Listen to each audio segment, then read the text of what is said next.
let's move into the weekly preview.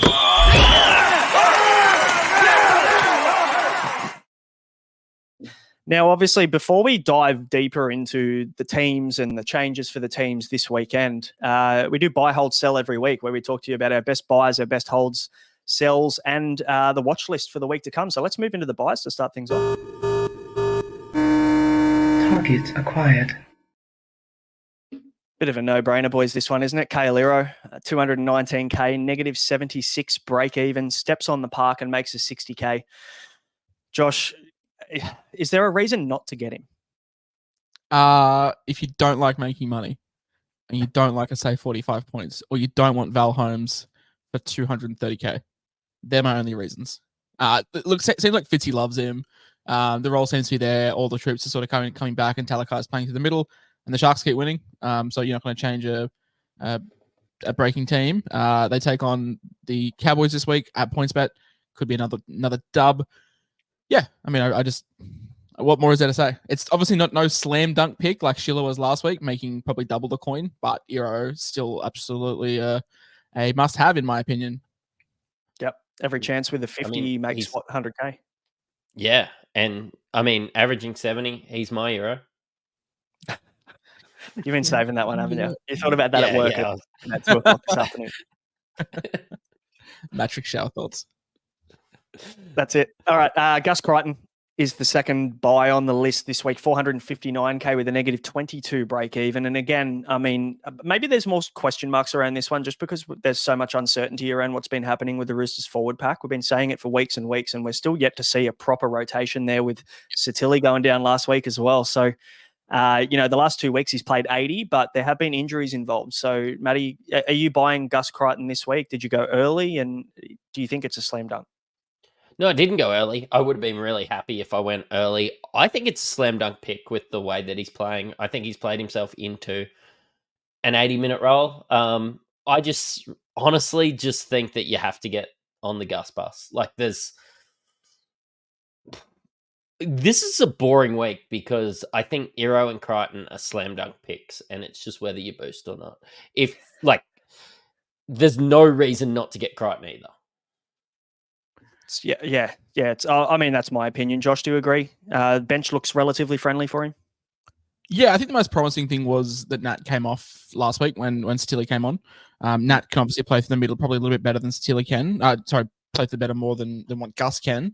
But I mean, the bench is great. Zach Docker-Clay is a utility. Naf White's more of a middle. Terrell May is obviously probably one of the best middles in the comp right now. It's just Egan, but even still, he's going at a sort of a 1 ppm even without attack. So even if you get 60 minutes, it's not the end of the world. It's fine. A couple of, I just saw you start this comment. I guess, Freddie, we have if I can speak, we've had a big influx of sort of AFL viewers due to the World Cup, which is really nice. And thank you for joining in. I guess for any AFL fans out there, I'd probably compare Angus Crichton to similar to Clayton Oliver, a guy that got caught up in some controversy in the off season and just didn't have a good preseason, wasn't fit, was out of favor with the coach. For anyone not familiar with the NRL, Gus was one of the first players picked 2-3 years ago, like 2020, 2021. When you open your team picker in December, he was the first one there to name your team. So it's good that he's back to relevance and we're getting him at a discount. We were buying him for 680, 700K, and we were very happy doing so. So to get him at even 450 now is still a slam dunk, even with 60 minutes, in my opinion. Yeah, especially this week, minus 22 break even. If he gets himself 50 points, he's going to make you a good 60K minimum, and he's going to be upwards of 500K, and it gives you options then. But I think it's pretty safe. Mattrix, you seem to have an affinity with the New Zealand Warriors players. So who's the next buy on the list? Oh, it's Tamari Martin. And I tell you what, he is probably my second favourite 5'8" from New Zealand. But at 360K with a minus 59 break even in the dire 5'8". I know Ethan Strange is the hero we needed. But look, Tamari Martin, you couldn't go half wrong. If you've already got Crichton, he's the next best. And the best for making cash, I suppose. For those, I suppose, that aren't following it every week, Luke Metcalf is out for an extended period. Tamari Martin has come in, scored a 90 and I think a late 60s for a minus 59 break even. He's still budget priced. Yeah, he is a great pick as well. Is he boost worthy? Because he's not going to make, as much coin as like the other guys. Like he's a minus 60 break even, so he comes on and gets a 40. He'll make us probably 100 and he'll go up to say 450. Like, is he boost worthy? And like, if you are boosting, then does he become playable? Because we have the flexibility of moving Ethan Strange down to center wing and just bringing Tomato Martin in. In my opinion, no. What do you think, Brandon? If you have one boost left, I'd probably say no. Imagine that. You finish the season ranked like 35k, and they're like, "Fuck, where'd it go wrong?" And you're like, "Well, back in round 7, I used all my boosts, and my last one was for Tomato Martin." Yeah. No, look, I don't hate it. If you've only used 2 boosts and you want to burn a third and you want to chase some early season cash, it could be the move to get you to that next stepping stone at 5'8". Because I mean, Munster's going to start to drop in cash. Like, imagine if, like, in 3-4 weeks' time, we could go Tamari Martin to Cam Munster. Yeah, of course. But you Daniel wants to know before Origin. No, you wouldn't. It's just, I mean, as an example, might be Dylan Brown. It could be Cody Walker of South Fine Form. It could be any of these premium 5'8s that are all just shit to start with. Daniel, I know we're not doing questions now, but it is sort of a relevant point in this buy, hold, and sell. Tomato Martin this week, Gus next week. I don't like, because Gus has a minus 22. He's 470k. Like, if Gus gets another, if Gus gets another 70, like, he's gonna be pushing 600, and by then you're just like, I can just get another 100k gets me, Hamole or Eli Katoa, and I'm just like, at that point I'm like, And for the most part, most of us have Galvin sitting at 5'8", and he's going to make some seriously good cash again this week. And he's a playable option most weeks, to be fair, with the style of game that he has. And then we've got Ethan Strange for the most part. Like, if you're running 2 cheap 5'8s, do you really need Tamari Martin? If you don't have that swappable player or that player in the center wing that you want to trade out and drop Strange down, I just don't think he's an absolute necessity. But again, if you went early on Eero, then you can just pull the trigger on Gus and Tamari Martin this week, and you'd be pretty stoked. So let's move on to the next one. The Bulldogs center in his 3rd game of the year, Bronson Xerri, 345k, minus 12 break even. Bit less of a slam dunk, I think, than these that we've already mentioned. But I tell you what, he's passed the eye test for me, Josh. He's looked good in the 2 games that he's started for them. Yeah, I mean, that left is just humming. As we touch on, like, all the Dogs' assets, Adokar, Xerri, Kickout, Burton, like, they're all left-sided players. They're all absolutely killing it. I don't know. Like, it's just an awkward price for a center wing that can be so volatile. Like, at least these premium ones like Val and like Ronaldo are on like really attacking teams. It's like you're putting your faith in the Dogs. Like, if he was like 260, I think it's a different scenario, even like 270, but at like 340, it's like, I don't know, that 6 or 7 points can be different. I'm fading just purely off the fact that Eero's a better buy, and I need to upgrade, and get a Gus Crichton in, who I think could be a borderline, 2RF 6 or 7. Borderline 2RF 5 or 6. Is Bronson Xerri going to be on the right this week if Crichton at left center? You think so? Like, you think that's what would happen? Like, we saw that Xerri played a little bit of right in the trials as well, and it just becomes less appealing there for me as well. Like, I'd probably rather take a punt I'd rather just take Chevy Stewart a week early and just hope and pray than pay the extra for them. But if you're looking at a Bulldogs asset, I'd probably take Carraz. Like, I'd find the extra cash and get Carraz now he's back on the wing, rather than buying Xerri. Yeah. Last one, Mattrix, is Lachlan Galvin.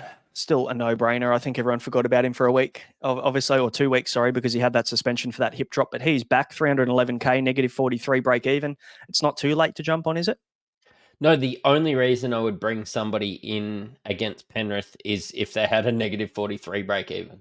So, yeah, lock him in. We've all had him since the start of the season, sort of hoping that he was maybe even a utility role, and we were sort of fading 5'8", and we just got a gift from the gods. And look, honestly, the Tigers, I know you guys are Tigers fans, but the Tigers need Lockie Galvin back. Like, I don't think I've ever seen a team need a rookie, probably since Ja Morant led the Grizzlies.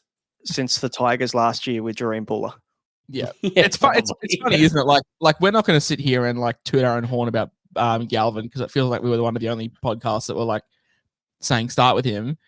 But we didn't even expect this. We didn't expect him to start. Like we expected him to be the 14 and get 35 minutes off the bench, and we were like, we'll take that. But obviously, the way things have played out, he is just night and day better for our team than what Bud Sullivan is, or even Latu Fanu at this point in his career. Like I've always maintained that I think Latu Fanu is the better player, but at this point in their careers, Galvin is just so essential for us, and I can't wait to see him bulk up and probably play 13 in a couple of years' time. Yeah, that's the exciting part. But yeah, we'll move on from all the Tigers chat, and let's move into the players you shouldn't be trading this week.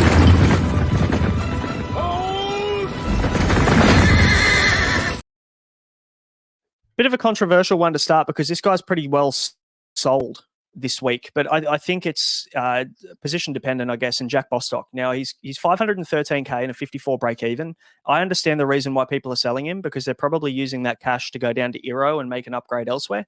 But if you have another way to get cash, I actually think you can probably cover that break even this week. Mattrix, thoughts on Jack Bostock? You're an owner, aren't you? Yeah, I'm going to be holding him this week as well. Look, Para do league points to wingers. Para league points everywhere, to be honest. So even though Para are playing better, look, Bostock's been scoring well. He's been going a try game, I think. Look, it's only a 54 break even. Worst case scenario, he gets 40. You're selling him for 500k instead of 513k this week. I've got bigger problems than Jack Bostock in my team. I think also we're thinking about next week already and where we're going to find another downgrade next week, because we're going to have Chevy Stewart on the bubble next week, ready to make some big cash. And if you hold Bostock for a week and let's just say, for instance, he covers his BE and holds around that price, or even drops a tiny bit, scores a 40, drops back down to 505 or something, you got 505k Jack Bostock down to 204k Chevy Stewart on the bubble.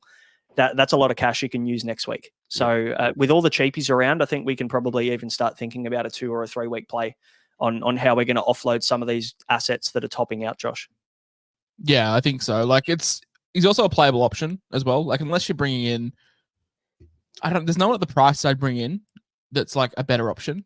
And unless you have 200k in the bank to go up to a Lomax or a Val or anyone like that, then it's just like, just hold. He jags a try or two. He covers his break even against Para, who have leaked a lot of points both sides of the field. So for me, it's a fine hold. Yeah, be prepared to lose a little bit of money, but like no one ever expected you to get 513k out of Bostock, so you'll take the 480 that you'll probably eventually end up selling him for. But yeah, Luke Brooks for 517k, 54 break even. You boys thinking he is a hold? Purely because I feel like if he'd be a sell if Nathan Cleary was back this week. Yeah.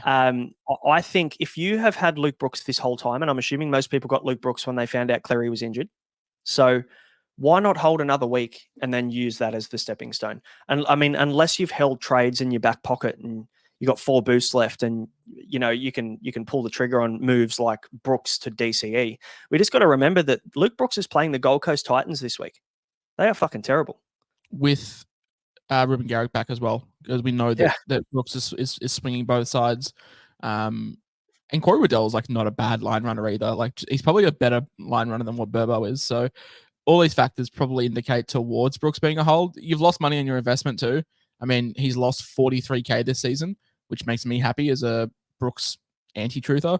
But it's a great matchup. It's probably the best matchup you're going to get this week. So if you're backing Turbo in for a massive score, then you've probably got to back Brooks in as well. It feels like vindication, doesn't it? That we were basically saying don't buy Luke Brooks all year. And then the first 2 games he came out looking like a stud. And everyone's telling us we're wrong, blaming us. And he's turned back into good old Luke Brooks from the Tigers. Yeah, but if you've got him, go on. Yeah. Oh, if you've got him, this is the matchup that you want him for. Yeah, like, exactly. Honestly, like you do not trade him again. You haven't taken him against all these good teams just to trade him out versus the Titans. This is not the week. Yeah, and even next week, you got Para at 4 Pines. It's like he's got the Raiders at 4 Pines and then the Dolphins. Like you could probably just hold him for another month and hopefully you get like a 65 average over that month. But like with Brooks, we weren't saying that he was like a dud, but we were saying you're paying for what he's priced at, and he's averaging 54 in the season, and you bought him at 55. So I think with the month of footy ahead, though, I think it's a fine hold for Brooksy because, Cleary's not back, and buying DCE now just feels like a little bit of a move. Yep.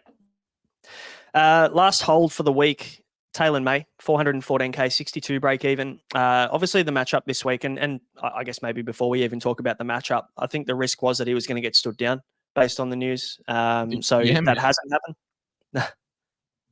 Sorry, what'd you say? I missed that. I said the yeah man with the YANs. Yeah, obviously big risk of that little driving fiasco, and we don't know what's happening with that just yet. The NRL are still investigating it, but it seems like he might just get a slap on the wrist for being a fuckwit in the passenger seat and posting on social media rather than doing anything.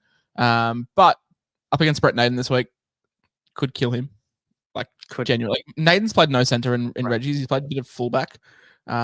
So a new defensive position for him this year. So yeah, could kill Naden. Could be bad. Initially, I thought he was lining up against Oldham, and I thought, holy shit, someone's going to die. But one of them will. I don't know who, but one of them will. Mattrix, do you agree? He's a hold at this point. Just, I mean, the price as well, right? He's only 400k. Yeah. Oh, I don't own him.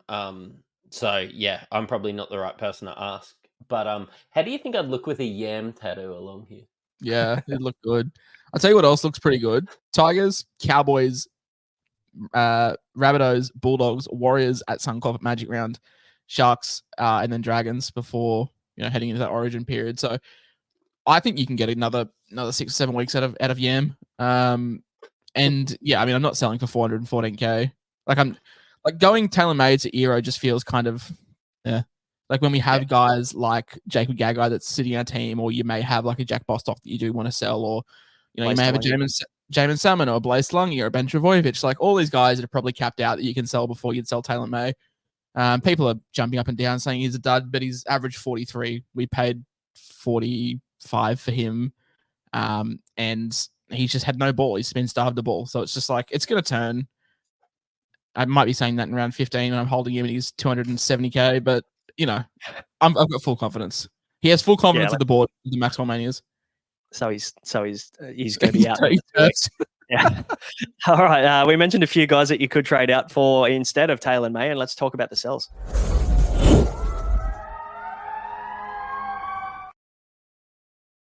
Now, this one's an interesting one, and I guess there's a reason behind us saying that Blaze Talangi is a sell this week, and he's been named in the 17 jersey thanks to our friend Brad Arthur, who seems to just love super coaches.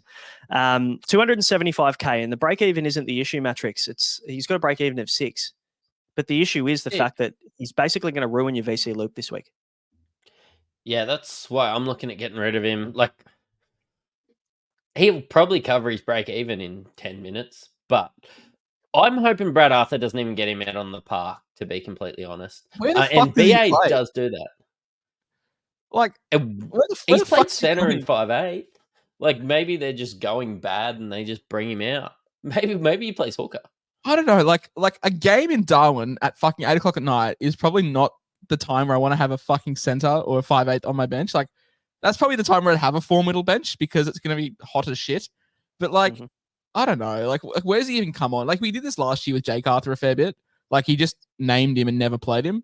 But I tell you what, if you got Hopgood or even someone like a Ryan Madison for whatever reason you've got him, these guys should be getting bulk minutes this week, which is going to be really promising. And obviously Joey Lussick is now all but locked into 80 unless we see Blaze come in and play a bit of hooker, which would just be peak Brad Arthur. It would, and now that we've said it, that'll happen. So that's fine. Thanks, man. But Blaze Talangi, probably a sell. I tell you who a definite sell is, Hamiso. Now, I want you to argue against me, Mattrix, because you've said that you're holding him this week. Yeah, look, my thing is I can trade out one center because I don't think any of the buys this week is boost worthy. I don't think Tamari Martin's boost worthy. If I'm trading out Kyle Eero, trading in Kyle Eero, I've got enough money to just go Blaze and just sit hammer there. I'm not worried about losing money with Blaze, but you hit the nail on the head that it could ruin my VC loop. And there's some juicy matchups for some of my players this week. So I want to probably trade out Blaze if I'm looking at looping. But you guys pointed out, and if anybody's in the same position, these guys do a podcast that, despite their rank, really good. So they've told me before the game, and I wasn't before the show. I wasn't even thinking of this, that I could trade in Kyle Hero for Hammer, which nets me 500k. And if I'm looking to boost, I could reverse the trade and then just go and trade Tulagi out. Which, it's not uncommon to have Tulagi and Hammer at this point. So that's what I recommend you all do. And these guys told me it. What I recommend is, if you are boosting this week, hold off that boost for as long as possible, because you want to have that open trade. I know you're making 3 trades, but if you have 1 trade in the bank on the app, it allows you for way more flexibility because it thinks you're boosting. So, like, if you're looking at trading out Tulagi, hold off until as long as possible, until you get confirmation that Brad Arthur hasn't done any weird shit and started him over Harper or whatnot, because you'd hate to trade him out and then see him start and then you're sort of locked out. Like, if you buy someone that doesn't allow for changes, then just making sure you've got flexibility to keep keeping Tulagi in your plans. So, Sure. yeah, just try and hold off your boost for as long as possible. But, if that's not an issue and you've got you don't really have any other fires to put out or whatever, Hammer 695k will free up a serious amount of coin for you to use as an upgrade anywhere else in your field. So, I think he's still a been move on. pushing 800k if he played a full game against the Broncos. I'm so devastated. Like, yeah, that cost me a lot. Yeah, that hurts. Benny Trebojevic also going to miss minimum of 3 weeks, could be longer, but he's a sell as well. Just take the cash and run with him. 355k. Would have made 70, 80k for the year, which isn't amazing, but still, you're going to take it and run, I think. Any other sells? I think that's just some questionable buys I'm looking at in the top 10. Like, I see Joey Manu at 5th. Like, we're not paying 760k for a break even of 8, are we? Like, he's back at center. Like, what's doing? Like, Joey Manu at a buy at 760 in the centers is just not for me. Like, you can get him at like 640 in a couple of weeks' time. Yeah, or just buy him cheaper before Origin. If you really want him for that fullback matchup when Teddy's playing Origin, you just buy him then. Yeah, exactly. Because he's going to drop I back. mean, Zach Lomax at 755k feels a little bit gross to stomach, doesn't it? At center, yes. How many points is St. George going to score against the Warriors? Like, seriously? The Warriors, yeah. And then we didn't talk about I guess the X-Man. 336k now, break even -12. This is probably the last week to jump on, isn't it? Yeah, I think so. You'll go up to probably over 400k, and it's just like, at that point, you're paying for what you get. Yeah, and also you've got Payne Haas back any time now, so I'm sure that eats into his opportunity there somewhere. Do you agree, Matty? That's why I don't own him. I'm just so worried about Payne Haas coming in. You're just a Xavier Wilson hater.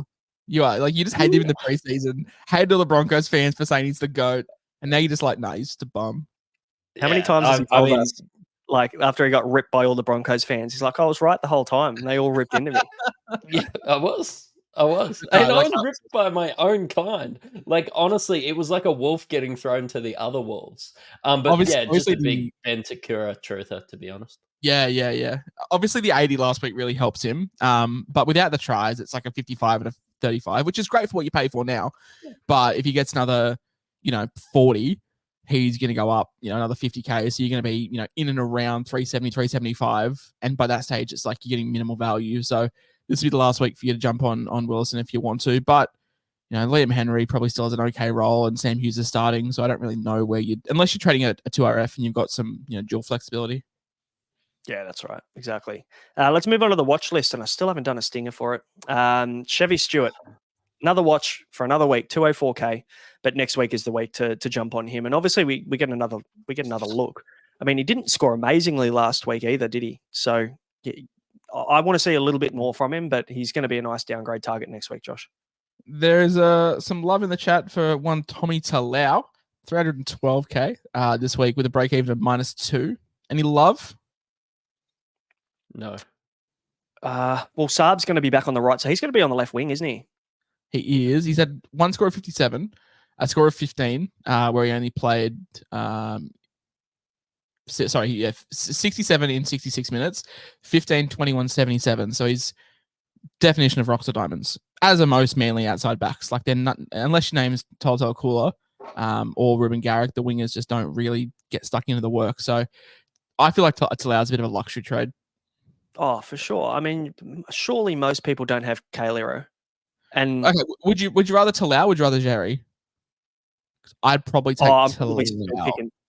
Yeah, me too. I I'm talked out of Jerry purely because he's on the right. If he was on the left, it's a different. And center's less desirable than wing too. Like we know that. Yeah, for sure. And Talau Save a could score trade. 100. Like obviously, you don't need to do that. But I think people are looking because of the matchup. That's what it is. Yeah, It's the it wouldn't type surprise matchup. me if he scores like 4 tries. Yeah, it could be anything. Yeah, we've heard that a bit. Cam Munster is the next on the watch list, and I know he's obviously going to lose money this week, but 89, or he might not. 89 break even, 728k. But I kind of need to see at least one more week from him. He's coming off a 92, which was great last week, but he started pretty slowly. So I kind of want to see Cam Munster vault Mattrix before I take a plunge on a guy that expensive in a pretty shit position. Yeah, I suppose just when I look at 5'8", I'm just thinking you can maybe just get Cam Munster and just ride it out. Like Lockie Galvin and Ethan Strange won't play Origin. Hey, you never know, to be honest. But they're probably not playing Origin. Look, they're plug and play when you've got Cam Munster. I'm just thinking that I think Cam Munster will outscore from here on. Will outscore Dillbags. So why not just lock him in? Hopefully he drops a little bit of cash. Let's just watch him this week. Next week against Souths could be a real big one. We know that he's an anti-flat track bully as well. Like he's a guy that scores fucking 34 against the Titans, but he'll score like 116 against like Penrith. Yeah. Two very specific numbers there as well. It's true. It is true. So, yeah, I'll watch another week of Cam Munster, I think. Another person that you'd be silly to jump on this week, maybe you'd say you'd be silly to jump on last week, would be Reece Walsh. 664K. Why do I do this? It's been fun winding Josh up on this pick. I paid like $770 for the prick, and now he's going to be like 530 next week. Like, fucking hell. That's what he was when he come across from the Warriors. Put that into perspective. Bro, like absolutely, because he's got the 1 and then a 30 in his like rolling average, so he's just gonna burn cash. Watch a week. I couldn't afford Ponga, so I was like, I couldn't afford Ponga, so I was like, fuck, we'll just get Walsh in flames. Yeah, look, he's back.